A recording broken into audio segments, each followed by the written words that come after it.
Hello everyone, Namaste. My name is TM Joseph and welcome to the Corporate Mystic. Now today, pag-uusapan natin, is it really possible to become enlightened without meditating? But before that, intro.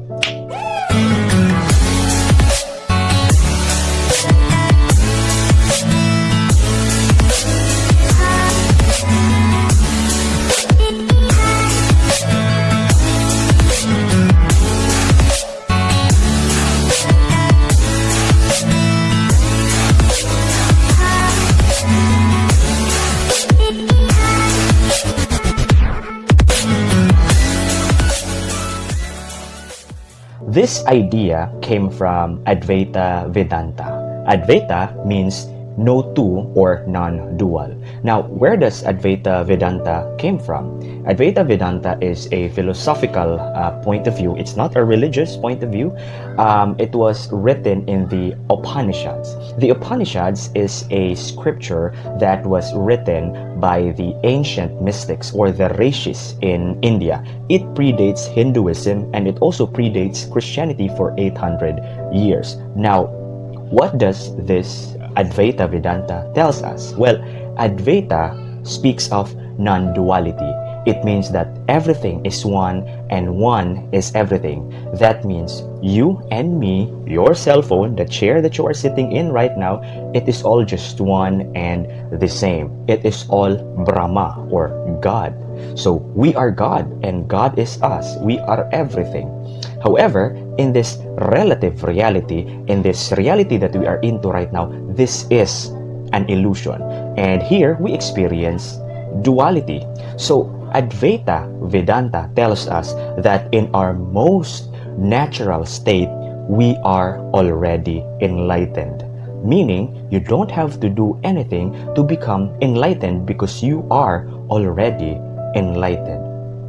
Now, what keeps us from realizing this noble truth that we are enlightened? It seems that we are unenlightened because of our false presumptions and false ideas about enlightenment. If you want to become a good soccer player or you want to become a good guitarist, you have to take lessons and you have to train a lot for it. However, when it comes to enlightenment, this works differently. You literally don't have to do anything to be enlightened. You don't have to apply a method, you don't have to meditate, you don't have to be a vegetarian, you don't have to go to India or worship a guru, you don't have to wear special clothing, you don't have to take a course for it, you don't have to mind your breathing, you don't have to change yourself, you don't have to clean your chakras for it. The insight into non-duality is enlightenment for lazy people because you don't have to do anything to achieve it. The only thing that prevents you from being enlightened is the fact that your brain is filled with false presumptions about it. These limiting ideas make you believe things that most likely are not true. This video takes a look at concepts from a non-dualistic point of view which may turn your world upside down. It may be similar to the shock that was experienced when it was discovered that the earth is round. For centuries, it was believed that the earth had a shape of a flat disk, but when 17th century astronomer Galileo Galilei made it clear that the earth was round, spins around its axis and rotates around the sun, people were stunned. Such perplexity can also occur while reading about non-duality. Some may get confused while others might get angry. Nonetheless, it is also possible that the insight will touch you and offer you liberation and inner peace. And these ideas that we ought to believe about enlightenment actually came from these two persistent illusions that we keep on encountering every day in our lives. Number one is that the illusion of individuality. And second is the illusion of free will. Now let me discuss this one by one. Truth is, you are not an individual. The ego is just a thought coming from our conscious mind. Now, the ego is a thought of who you are. The ego has a name, it has a history, it has likes and dislikes, and the ego thinks that it is separate from others. I am Joseph, you are a different person, they are different people. However, when we go to sleep at night and when we switch from our conscious mind to the unconscious mind, what happens is that the ego turns off and our sense of individuality vanishes. So what remains is the pure consciousness of awareness, which is in me, which is within you, and within everything and everyone in the universe. So the ego is generated by the mind. Now, according to the rishis, the ancient mystics of India, the mind is like a room.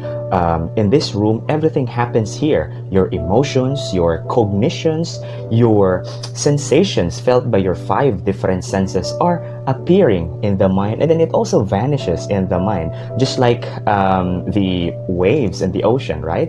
So the wave appears and the wave disappears. However, this is not the all that there is. There is a different substance that is beyond the mind. This is the pure and undefiled consciousness, or the awareness.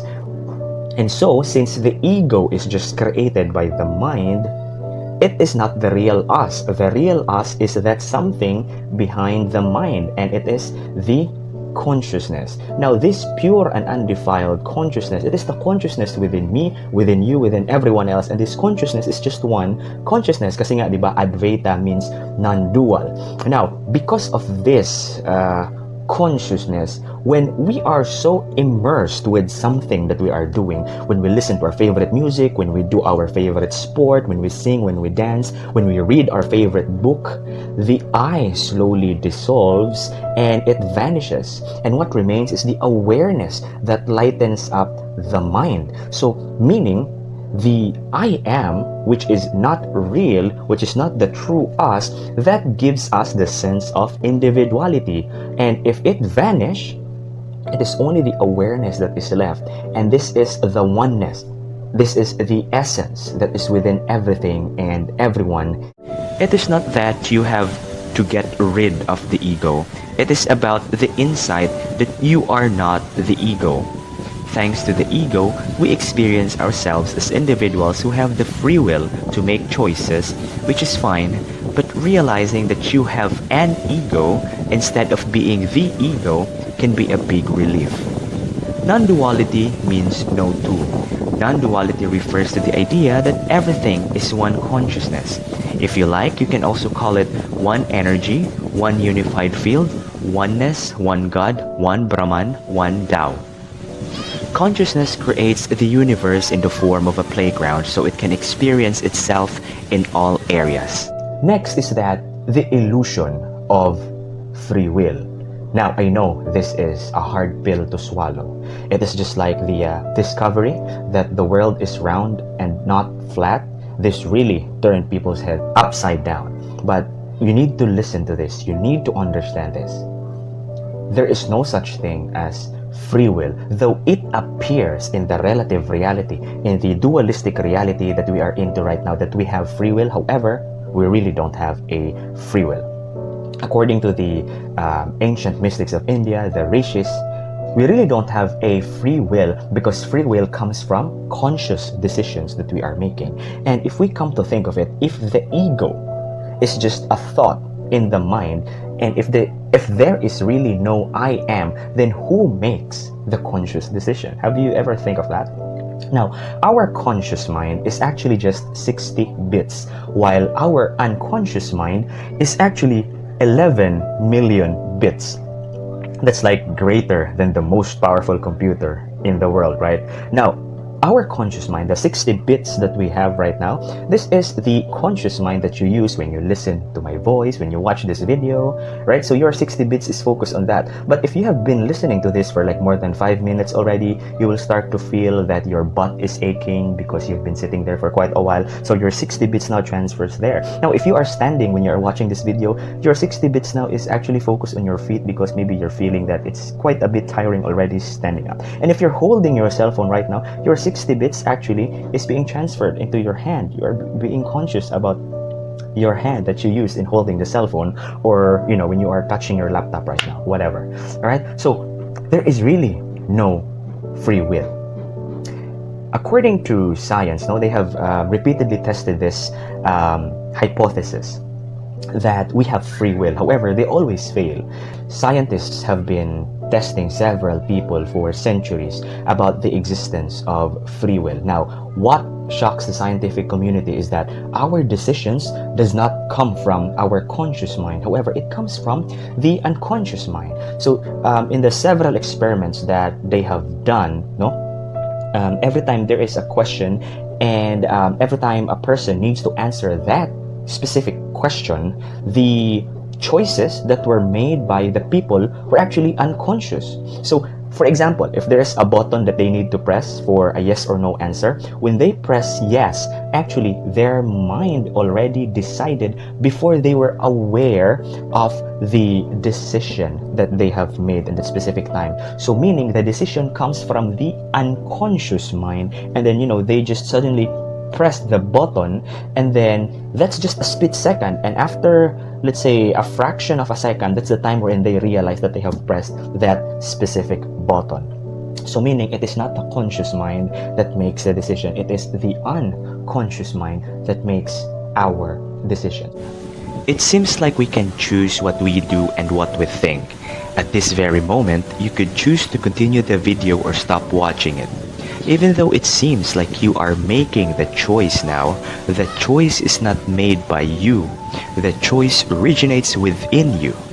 Researches conducted by neuroscientists have proven that we do not create thoughts, but that thoughts originate from within. We do not choose what we think.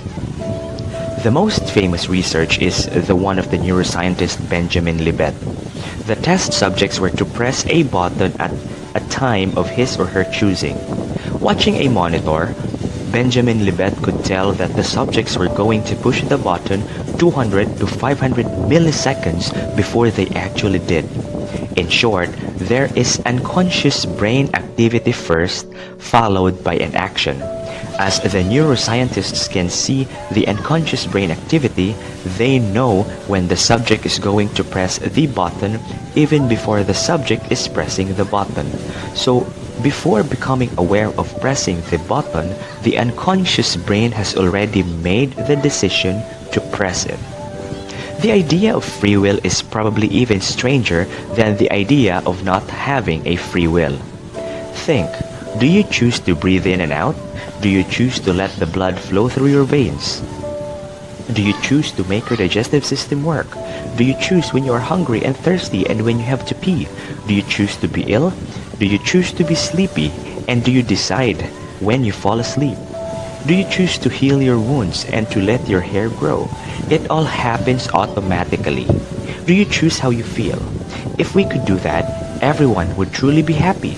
If that were the case, we could also choose to never be moody again, to never feel depressed again, to eat healthy all the time, to exercise every day, to drink less, to sleep more, and to never be judgmental again. Imagine that you are sitting in a movie theater. A movie is playing on the screen. While you relax, you see how the scenes succeeded each other.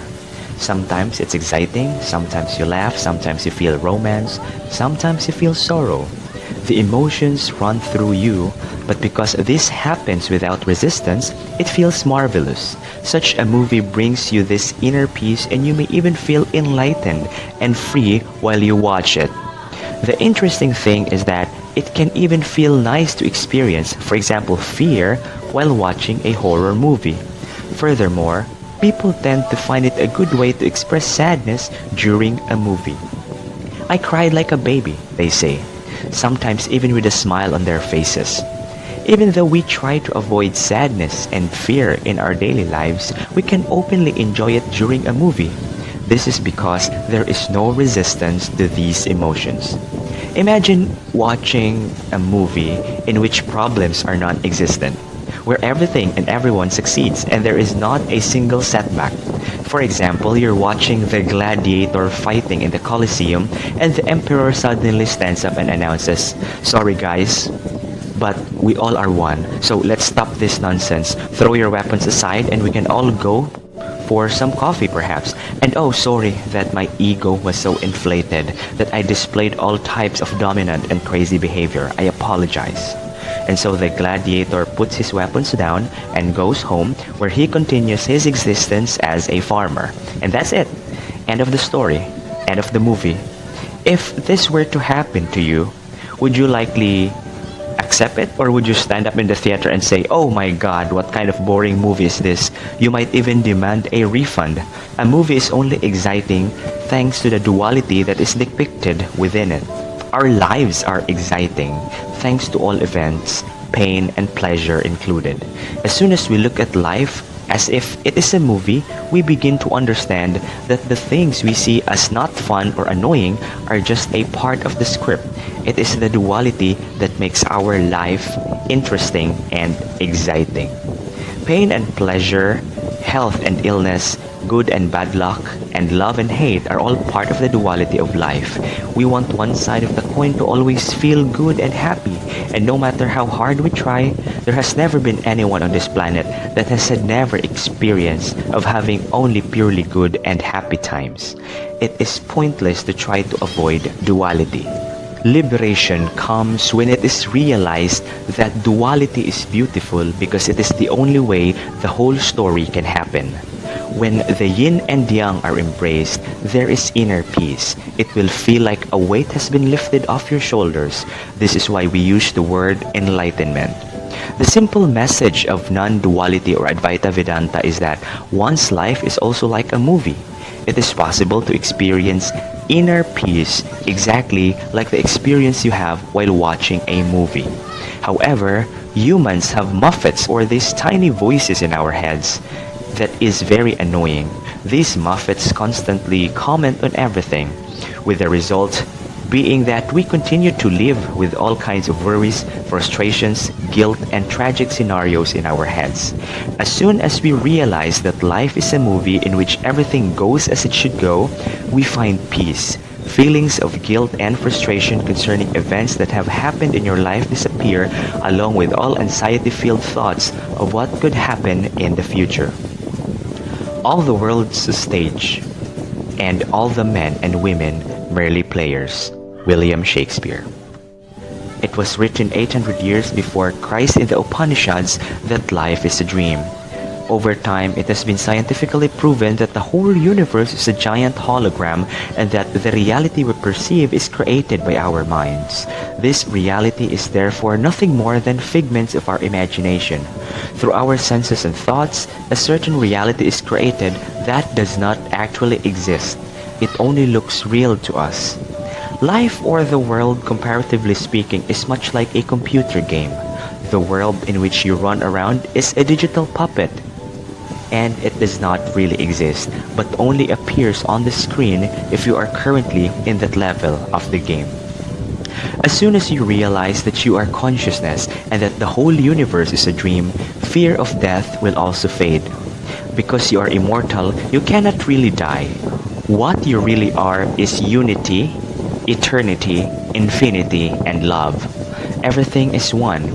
Here on earth, we as consciousness pretend that there are individuals who are born and die later. Inside the dream, there are appearances that eventually disappear from the stage. We are ocean waves that swell and disappear again and again, and the water of which we are made of will never disappear. Energy cannot disappear. It can only change shape. As soon as you realize that everything is one consciousness and that everything is driven by that one consciousness, life will become easier. You will realize that life is an all-inclusive journey. As a human, you are an actor in a movie in which you follow the script automatically. You always superbly play your role, and every scene occurs exactly as it should. Therefore, you have never done anything wrong in the eyes of the director. As soon as you realize that everything goes as it should go, the movie will simply continue. You are then no longer bothered by the Muppets complaining about everything and thinking things should be different. The movie will still have setbacks or things you do not like, but when you see that everything goes as it should go, nothing will be wrong. There will still be emotions, however, it will be like watching a movie and you will not resist them. Feelings, thoughts, and emotions arise and wane just like waves in the ocean. And so, Congratulations, you are already enlightened. Now, what do you want to do? What do you intend to do? Do you want to tell the world about your enlightenment? Now, this is the part that, things become a bit tricky. Because once you understand all the things that I have said on an intellectual level, usually this only results to arrogance and the development of what we call a spiritual ego. Now, what do we need to do? Here's what usually happens. If a person starts to think that I am God in a non-dualistic perspective, what happens is that the ego starts creeping in, and the ego will try to get a hold of that thought, of that idea, and then the ego will now think that he or she is someone or something special. And when that happens, you need to understand that you are back to square one. Instead of being enlightened, you go back to being egoistic. Now, what do we need to do? First, we need to purify our minds by practicing these two very important spiritual paths, or practice, I should say. First is we need to practice Bhakti Yoga. What is Bhakti Yoga? Bhakti Yoga is actually the path of devotion. So, even though in the non-dualistic perspective, you and God are one, you need to separate God from you and worship God in a dualistic perspective. Now, that's the only way that you are able to love God truly, by putting God away from you. Because if you come to think of it, if you think that you are God, your ego will think that it is God, where in fact it is not. So you need to put God away from you. Place God somewhere higher so that you can truly love and worship God. And by doing that, you also realize that singing, dancing, chanting mantras, praying to God is useless if you also don't love and serve your fellow men, because you know deep within yourself that all the people around you are also expressions of the same God. So when you look at others, worship others by serving them, because within them lies God. Number 2 is we need to practice Karma Yoga. Now, Karma Yoga is the path of action. Karma Yoga simply states that we need to focus ourselves into doing the best we could in everything we do. So meaning, we need to focus our attention in every detail. However, we should not be attached to the results. And everything we do, as long as we do not hurt others, we do not harm others physically, emotionally, and mentally, we need to focus our attention in every detail of the work that we are doing without being attached to the results. It's just like, joining a competition, perhaps an art competition. You need to focus in doing your masterpiece. You need to focus on your skills, talents. You need to be able to express yourself freely on that competition. However, if you will not win the competition, it's just fine. Don't get attached to the results. Karma Yoga states that when we focus on our work, we will be actually creating the best work that we could, because today, in this time and age, we are so focused on the results, because we think that if we focus on the results, we will be able to create the greatest masterpiece. But in Karma Yoga, it's different. We need to focus on the work itself so that we will be able to produce the best work that we could possibly produce. However, we realize, in the talk that I had earlier, that the universe has this tendency to just do whatever it pleases. So we should not get attached to the results. Sometimes there are things in life that we really love to do, and we really hope that we could achieve these things. But what happens is that life will not be able to give this to us because it is not what is meant for us. So in performing Karma Yoga, we just focus on doing the best possible work that we could, but let go and let God in the end. Alright, so I hope that makes sense. And if this is your first time watching my video, and if you like these kinds of videos, please click like, subscribe, and also ring the notification bell so that when I upload a video like this in the future, you will be one of the first few who will be able to watch it. Alright, so that's it for today, folks. Thank you so much for watching. Namaste.